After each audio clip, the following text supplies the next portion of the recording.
Hello, hello, hello. It's Holly Rustick here with Grant Writing and Funding, and I'm really, really excited because I get to interview another one of my students from the Freelance Grant Writer Academy. And I'm talking to Veronica Kulon today, and she is the CEO of VK Empowerment Solutions and just doing amazing things. You just joined in June, and we're in October right now, 2025. So amazing things in your business that we're going to talk about today. And the grants you've secured over $1 million. You've already secured over $40,000 in clients.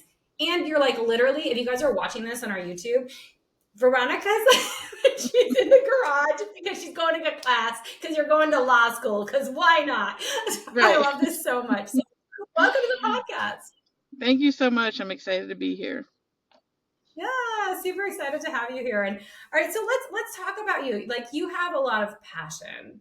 I've seen that like you're doing the things, like you're working, you're going to law school, you have clients, like you have like big dreams and you are living them, and I am all for that, like 100%.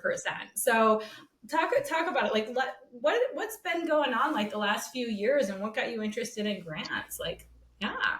So, ironically, I used to be a teacher. It was very different, but I still worked with low income communities. So, I saw a lot of the issues that the children and families had firsthand, but I didn't feel like I was having the impact that I really wanted to. And so, I decided to go into grants and to get training at that time because that was about 13 years ago. There really wasn't a lot of structured programming.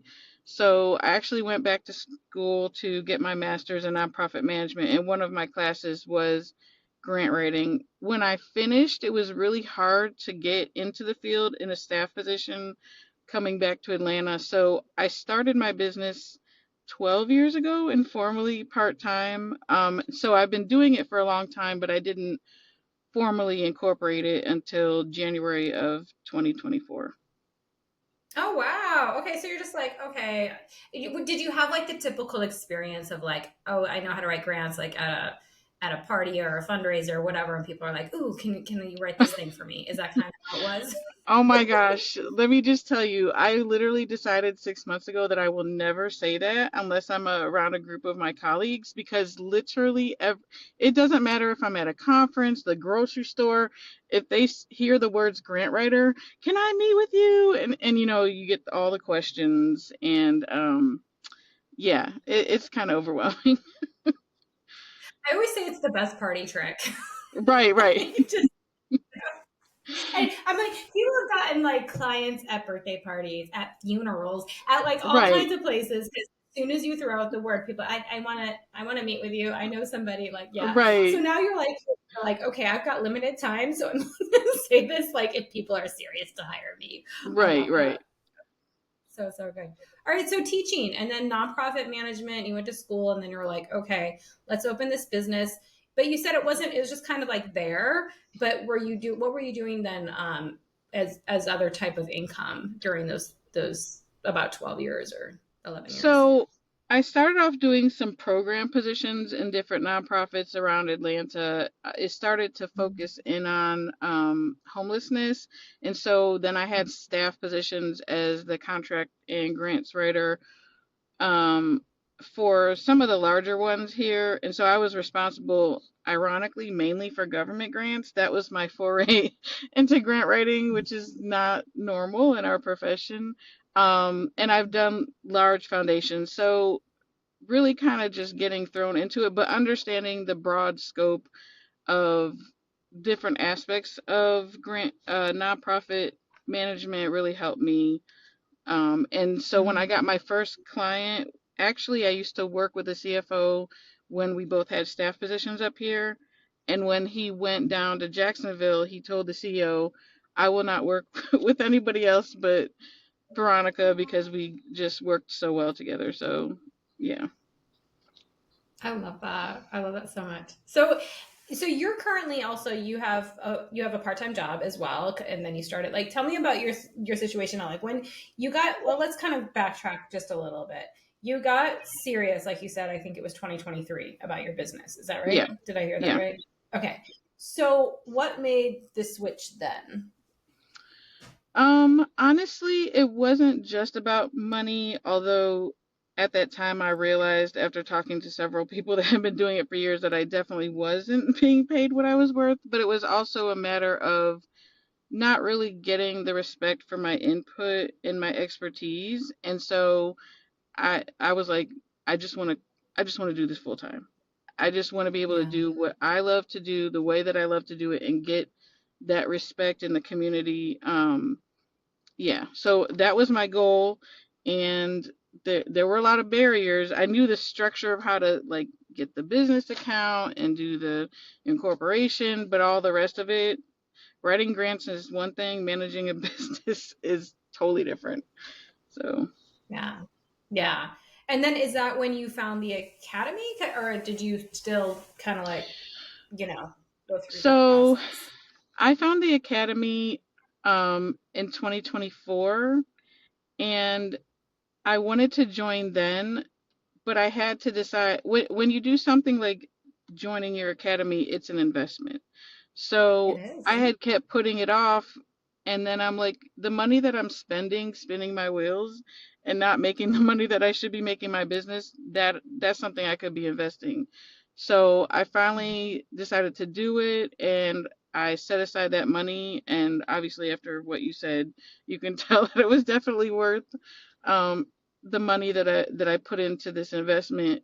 But it was so much more than I thought it would be. In my mind, it was just like training modules and one-on-one mentoring. It's been so much more. So, Love it. I love it. And then how has your business changed? Like you mentioned you were, like when you went full time, you were getting more serious about it, but like what was the real change then from going like more serious to then having support? so I want to say it's it started with the mindset because I would, Mm, being on the board of the Grant Professional Association, I know a lot of other um, individuals, like probably the three most well known in Atlanta. They're colleagues of mine, and I would sit there and say to myself, I have the expertise they have, but I can't brand myself and I don't value what I'm doing and I can't speak with confidence about what I can bring to an organization. And so being able to develop that mindset, but also have the very structured tools that I got from the business modules, especially the module talking about pricing, because a lot of people don't understand in their mind, like, oh, I'm just going to charge per hour what I was making, and you have to think about all the other things that need to be considered as far as costs. And so I really dug in and spent a lot of time doing that piece before going into the other modules because that was my main reason.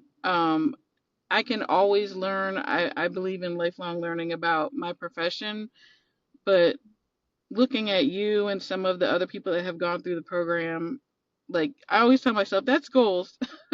I want to be able to do what she does, but she has the knowledge. Like a lot of people don't understand that I can train someone how to write grants, but that skill of empowering and giving the information because it's not competition. We're sharing, we're making the field better. So, yeah. mhm. I love that so much. And yeah, and I hear that a lot. I love doing these interviews with y'all because it's like I get to really go under the hood and like see, everything. And it's funny how often it's like, oh, was it the grant reviewer? And people are like, yeah, that was super helpful too. But really I hear over and over again the mindset. And I love that. I like to go deep. Right, right. I call them like, let's go. And I know sometimes that can feel a little like, for people, but I'm like, until we get this, because what you're talking about over here, like, it's about the pricing or whatever. And yeah, sometimes it's just there, that is strategy. But oftentimes it's like, oh, that's shielded by this other stuff we need to talk about Right, first about right. your thoughts around it. Right. And did you feel like that type of thing, like, any of, like, you mentioned like coming in from that nonprofit sector, coming in from undercharging and realizing you were when you went full time, like how has it been helpful with how we train about mindset to like come out of that a bit? Um, I guess because everyone, including the mentors in the program, are very transparent about the journey that they had and that they still are on. And so people that were in the part of the mentoring that I'm in and moved on to the next level, which I plan on doing, acknowledging what the issue is, but knowing that if that's something that you struggle with, you may have to kind of fake it till you make it. Until you Mm, really get those tools so embedded that it just comes naturally. Like right before I joined, I think it was a discovery sales lab, and I literally yeah. used that script and had prepared myself um, for sales calls.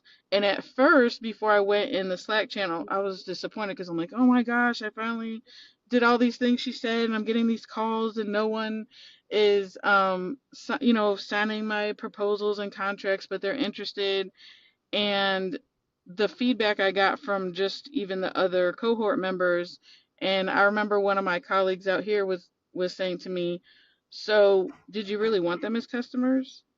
If they couldn't Mm, decide if what you were charging, because I definitely don't charge what I really could. I have it at a fair price, but that is the struggle because I've had clients in the past for short terms that eventually I would have to let go because it's just not sustainable. no. So it's not about like beating yourself up. Everything is a learning experience and everything is practice for the next thing. So yeah. Yeah. Yeah. And then having those tools and getting comfortable, like sales calls, what I like people like sometimes it feels weird, like until you learn how to do it. Like sometimes we just show up weird because Right, we don't right. know like the process. So yeah, so I love the discovery sales call out that we have because that helps you have a structure. And like you said, and you still may need to practice it, but at least you're like, okay, like now I have a structure, right? And now I have a way to have conversation and like how to sell this in a way and with a framework. So I love that so much. And then you have gotten clients since you've been in the program. So what has worked with getting them for you? So ironically, I usually have good luck with getting referrals or being on the consultant list with you and then with GPA. But there was Mm-hmm. that disconnect because they would send an email and say they were interested, but I really didn't have a strong response. And I didn't have, like, I had Calendly, but I didn't have it set up where I was asking those, pre-call questions, just the simple fact of calling it a discovery sales call. Because if they don't click on it because they realize that is the purpose of this, in the past, I've had people say, okay, and want to meet with me 3 times. Yeah. And that's consulting at that point. So, Yeah. They just want to pick your yeah, brain then. Yeah. Yeah. Yeah. Yeah. surprisingly, one of them, I do still sometimes feel comfortable when they ask me the price, but I pose it as packages. So I'm like, depending on what you need and what you and the board's capacity is, you could start here and eventually go to the monthly retainer. I actually, one of my clients is a 40-hour monthly retainer. The other one is starting off at 10, but they plan on moving to 20 by the end of the year. And so, I'm very clear from the beginning. I let them know I'm passionate about what they do, that there's a process to it. I don't make promises, but Yeah. the information that I get from them and that I share with them in that initial call lets them know that I know what I'm talking about. Because I had a call yesterday. I don't even know how she got my information. She said, I was just searching and I've already interviewed 3 people and nobody really had any credibility. And I can just tell from the first 10 minutes that you know what you're talking about. And just tell me how much, so she's about to sign the so I have another. Yay. I Yeah, love it.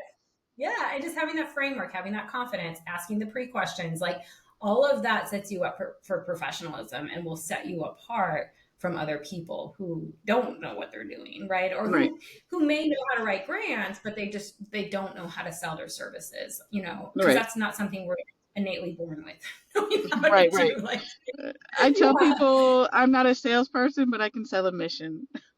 So that's yeah, how I think about it. yes. I love it. And yeah, even because it can feel intimidating, right? But it's like, well, when you know your services are really going to help, like look at you, over $1 million this year helping organizations. Like that's life changing. Like that's world changing, right? That kind of impact. And we need to be out there talking about it. You know what I mean? Like people need our services, nonprofits need our services, and especially in these times when things are changing so quickly, Right. they need to like lead their organization. They don't have the time or capacity most of the time to be able to keep up with all the grants and the changes and the things and how to keep getting money like you've done in Right, right. 2025, right? So they really, so it's almost like a disservice if we're not out there talking about our services. And you know what I mean? Like it Yeah, really is like, yeah. And like when we can get underneath that and believe it and understand what we're actually selling, that's where it changes, right? That's yeah, where that kind of changes. So I love that. yeah. And I love that. Yeah. Like you have so much to offer. And there's so many people that need you right now. Right. So Yeah, I love it's been a tough year, but I'm all about pivoting, and that's one of the things I've raised large amounts of money before, but it meant more to me because they had lost so much money because of things that are going on. And so I was able to fill that gap. And there were organizations that were going to lay off a bunch of people. I mean, these are people's jobs. These are communities they're that. serving that they wouldn't have been able to serve. And so it's I feel like I have a responsibility to my Mhm. clients and the mission that they serve. Absolutely. And I love that you've been able to still get money. Like you mentioned, like we're seeing that even in our numbers, right? We're seeing overall the number of grants secured last year in the academy were like over 138 million. This year it's been about 48 million. So huge difference, huge Yeah. difference. However, you know what's really interesting, Veronica, is I've also though measured how much money people have made in their grant writing businesses last year and this year. And last year was about 4.4 million around there. This Hmm. year, it's already almost, I think, 3.8 million, and we're Oh, not even wow. done. So Awesome. we're well on to like meet or actually overreach that, even Yeah. though we're securing fewer grants, Yeah. right? Even though we're securing way Yeah. fewer grants. So why is that? It's because we're still doing other things. We're still supporting our clients. They're still hiring us, even though Yeah. they know they might, there's not as many grants out there, things have changed. And a lot of that was just because of the pause and all of the things, right? In the beginning of Yeah. the year. And now more grants are opening up. But that is to say, people will hire you even if you can't get them $1 million, but you did this year. Right. You know what I Right. mean? Like they will because they need that. So I think that's just really interesting data for us to like ground ourselves into, Yeah. you know? Definitely. Yeah. Really cool, right? You're the first person I Yes. shared that with. So, And yeah. actually, joining the academy and having this success in this amount of time is also perfect because this is the first time I'll be presenting at Grant Summit, which I actually wasn't even going to attempt Yay. because that makes me so nervous.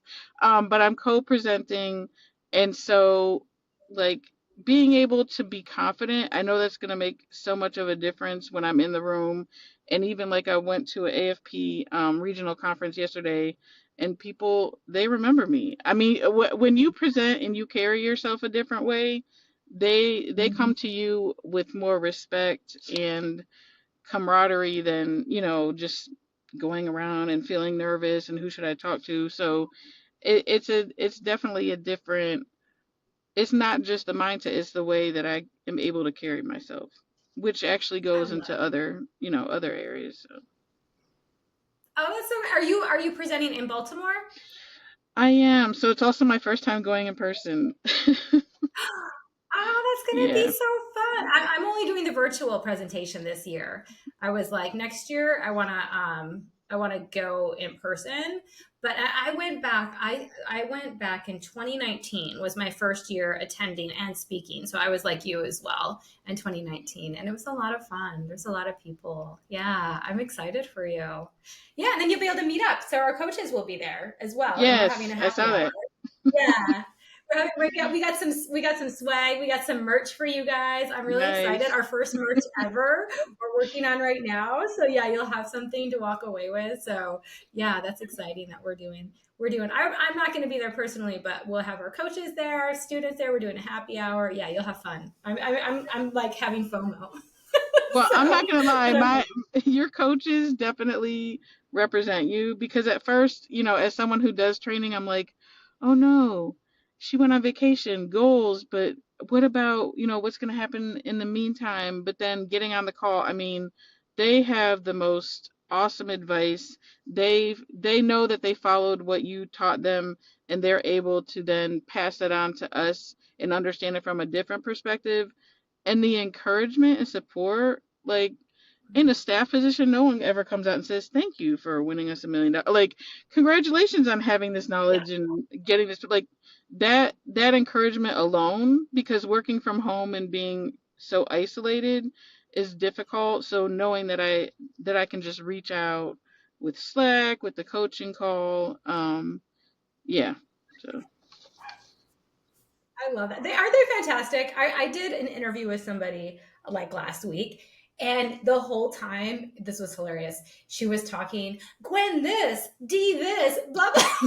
She said no one thing about me. It's oh my like, gosh. that's when you know you have a good team. Yeah, I was like, it was all they make. Gwen helped me because she did this review on this pricing, and D helped me because she reviewed my grants, and this is how I succeeded in your program was because of your Right. coaches. And I was like, as a founder, as the head coach, that makes me happier than anything could to know Yeah. that like my program runs, like we train all the time, we meet, we're doing a retreat together, like yeah, they are embedded in the culture. We've created this culture and a community that, yeah, it's good vibes. Like we're all on the same vision, the same alignment. And but like you said, they have such different experiences that it's so cool to Yeah. bring those experiences too.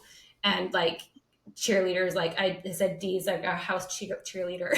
Like amazing, right? Right. All the time, like a million emojis, like just on fire about everybody. Like I love it so Right. much. So good. I'm glad that you had that experience. Yeah, because when you joined, that's when I was like, okay, like we have our launch, and I'm off for a Right. month, but you guys are in good hands. But I could imagine how you're like, wait, I saw you. It was your face on the webinar, and now are you really in this program, Holly?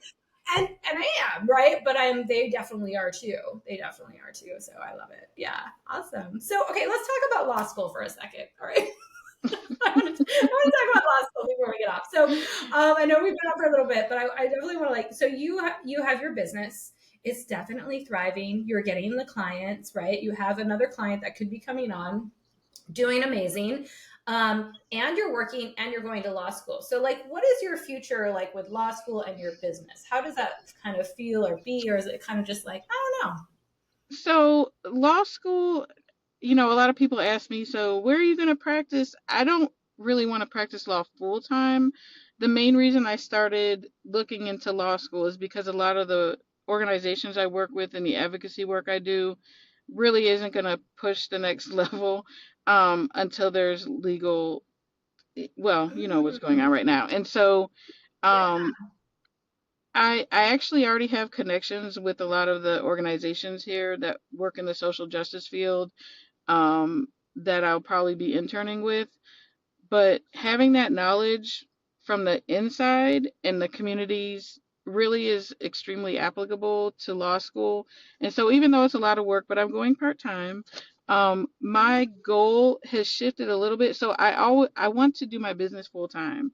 But eventually at some point, maybe in 5 years after I pass my bar, I want to have a staff of subcontractors that are doing the work. Like I have someone that I was able to bring on with the extra income, and I'm training her. She's doing my social media. She's awesome. Like she has the skills. Okay. And she's younger, but that was my dream, is to pass that legacy. And then I want to do like more of the training and the public speaking and all that. But I have to set that base. But yeah, that was something. Being able to advocate is one thing, but when you have a JD behind your name, you get certain doors open um, that you can't otherwise. And I just feel like it's the last level of advocacy, um, naturally that next step. So I love that so much because yeah, you're right. Like I might have some friends who are lawyers, and I'm always like, okay, so how does this work? Or like we advocate together, we lobby together. Because I have a right, for-profit business, I can do that, right? You know what I right, mean? right, So right, there's I'm always like, okay, Vanessa, like, what do we do?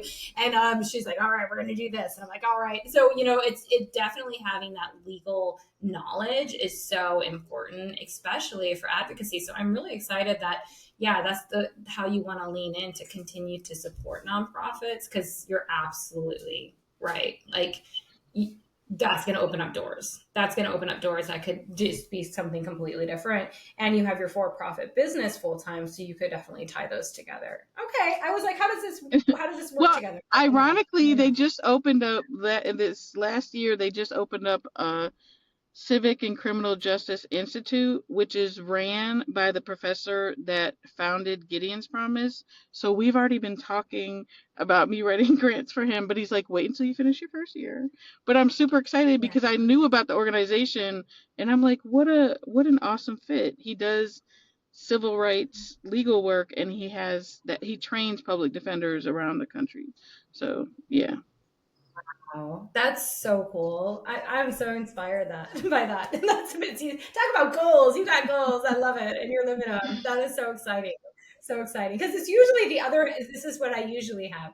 We've had a lot of lawyers who were full time in practice and then they like burned that business to the ground and they became freelance grant writers. So I was like, ooh, what's going on here? But I love that lens of like, but then we're always like picking their brains too. You know what I mean? I'm always Right, like right, kind of right. following a legal question, Alex. Right. You know, I will say, yeah. ironically, one of my classes is contracts, and I know my professor got tired of me asking. He's like, I can't give legal advice. And I'm like, but he said by the end of the first semester, you will know how to properly draw a contract. Because I can see already from different situations that have happened what needs to be in there that wasn't. Yeah. Contracts are very important. Oh, absolutely. Absolutely. I love that so much. Oh, this has been so good. Okay, so we're going to go ahead and wrap this up. But before we do, I just want a couple of hot takes for you. What were one to two, up to three things in the academy that have been changing, like life changing for you, for your business? I want to say the business structure and tools, the feedback from the coaches, and the open channel to be able to ask basically any question, and the opportunities to network in a way that's transparent and vulnerable, but also empowering at the same time. Amazing, amazing. I love that. And then you did say you waited. So I know we got a lot of lurkers out there too that have been on the list for a while, been following the podcast. And I get it. Like you want to know what your investment is going to do. You want to know the results. Like, are you glad you came in now? Like, was this, you're like, okay, if you got anything to say for people who have been kind of watching it and going, I don't know if it's time to join yet. Honestly, I wish I had joined sooner. My life probably would have been a lot different right now. And I'm one of those people, I believe in being an educated consumer, whether it's my client or me. And so I looked at different training programs, but what you offer for the amount that you offer it for, it's no comparison to what anyone else is Yeah, doing. there's And I'm not trying to give anyone shade. They do a great job, but it's yeah, yeah. not just about one-on-one. Like those other pieces are so important. um and again, I wish I had started sooner. The return on the investment that I made is far beyond what I would have expected. I love it. I love it so much. Oh, so good. Okay, so Veronica, where can people find you? So my website is www.empowermentsolutions.org, or you can find me on LinkedIn under Empowerment Solutions.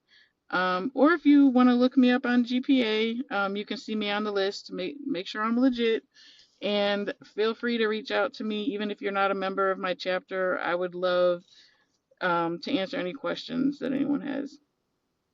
Yeah, and you're on the Atlanta chapter, right? On Atlanta Yes, GPA? Yeah. yes. Love it. Love it so much. Oh, so good. Have fun speaking at the conference this year. That's going to be so great to be at the summit. And I'm like definitely going to have FOMO because you guys are going to be hanging out. But once again, thank you for coming on today, sharing your experience. I'm so glad you joined the Academy. It's been such an honor to work with you and to continue to work with you. So I will see you back inside the Academy. Thanks, All Veronica. right. Thank you.